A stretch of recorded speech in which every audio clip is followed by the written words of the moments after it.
Hello everyone, my name is Xiaofei Sun. I am from the University of Wisconsin-Madison. I am here presenting for my ECE 539 course project, and the topic is neural network approaches for automobile MPG prediction. The purpose of this project is to gain more hands-on experience with the tools that we just learned from this class.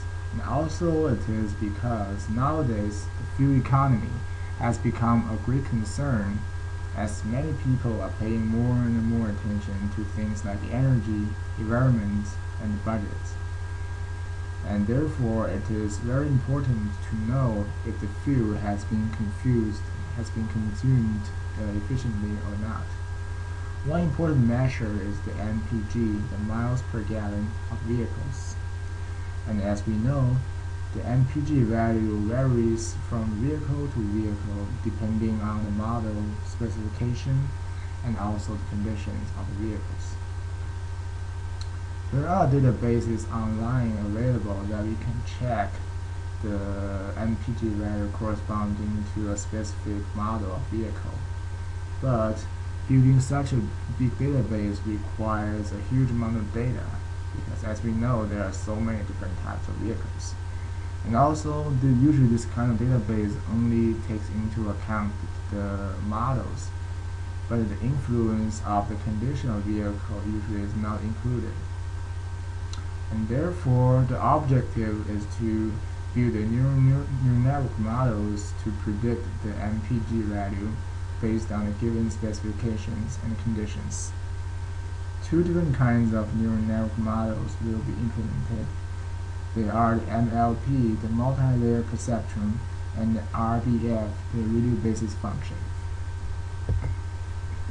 The data was acquired from the UCI machine learning database, and in the dataset there are 8 inputs including the cylinder number, displacement, horsepower, weight, acceleration, year, origin, and manufacturer of the vehicle, and there is only one output, the miles per gallon value. After removing the data with missing links, eventually we have 392 sets of data, and then the correlation coefficients between the inputs and the output were calculated to see if all the inputs had strong correlation with the output or not. And here, as shown in the bar graph, you can see the manufacturer does not have very strong correlation with the output, and therefore it is excluded from the input set. And eventually we have 7 inputs and 1 output. Before constructing for the neural network model, we first constructed a linear regression model, and this is only for the comparison purpose, which is used as a baseline performance. And certain cross validation were used to test the capability of generalization, and the performance was shown below. As we can see, the mean squared error for both training and tuning are quite large for linear regression, like 11.12 and 12.7 respectively. This is pretty big, meaning that the linear regression does not have very satisfactory performance. And this is why we need the neural network. And here, let's see the multi-layer perceptron. To train this neural network, the MATLAB neural network toolbox was used because it is user-friendly and also it is powerful. 3 different kinds of learning algorithms were tried, including the gradient descent with momentum, and also the scale conjugate gradient, and also the Levenberg-Marquardt algorithm. Eventually, the LM training algorithm was used because it has the largest convergence rate. The data sets were then randomly sectioned into 3 different subsets.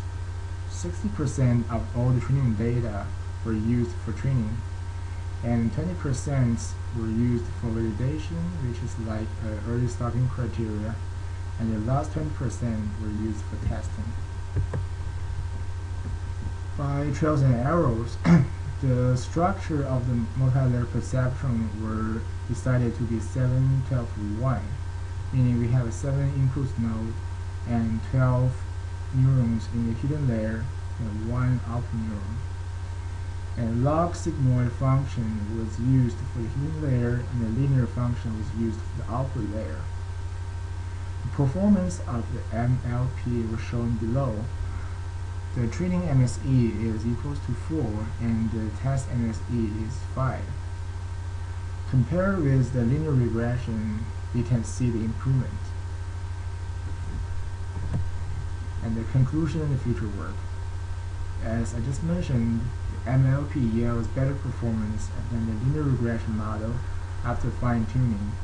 As we can see the comparison from the bar graph below, the blue bar is for the linear regression and the red bar is for the multi-layer perceptron, and they represent the mean squared error. As we can see, for both training and testing, the multi-layer perceptron shows less mean squared error, meaning it has better performance. In the future, I will try to further fine-tune the multi-layer perceptron model to see if we can further improve the performance.